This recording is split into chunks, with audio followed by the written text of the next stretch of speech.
6వ అధ్యాయం 24వ వచనం చదువుకుందాం. అతడు అంటే 26, 24 ఆ రాత్రియే యెహోవా అతనికి ప్రత్యక్షమై నేను నీ తండ్రి అయిన అబ్రహాము దేవుడను నేను నీకు తోడై ఉన్నాను కనుక భయపడకము.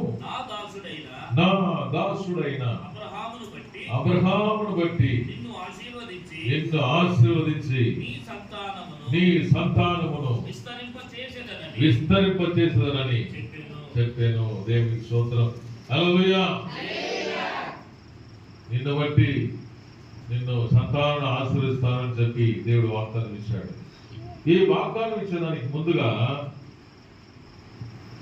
ఎవరికి మాట చెప్పారంటే అబ్రహాం భూమి మీద మన క్రైస్తవులందరికీ తండ్రి ఆయనే.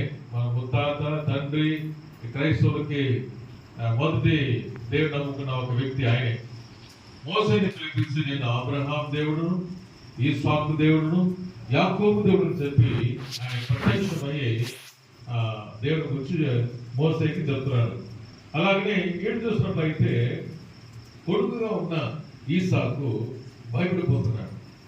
ఎందుకు భయపడిపోతున్నాడు అంటే ఆయన ఉండే చోట కరువు వచ్చింది, చాలా ఇబ్బంది, తినేదానికి కూడా కష్టం. అంటే ఆ ఊరు వదిలేసి వేరొక ప్రాంతానికి వెళ్ళాడు.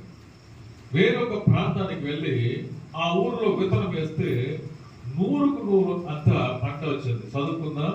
అదే ఆదికాండం 26వ అధ్యాయం 12వ వచనం.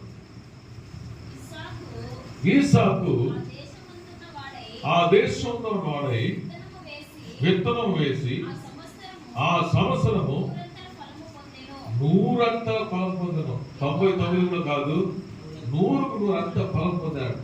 ఎందుకు ఆ ఫలం పొందాడంటే ఈయన దేవుడిని నమ్మాడు, ప్రభువుని నమ్మాడు, దేవుడి పైన విశ్వాసం పెట్టాడు, ఎవరి రోజు ప్రార్థన చేస్తున్నాడు, దేవుడే ఆధారపడి చెప్పేసి ఆయన నమ్మకం పెట్టి ఆయన వేరొక దేశానికి వెళ్ళి వేరొక ఊరికి వెళ్ళి విత్తనం వేస్తే 100కు 100 పంట వచ్చింది.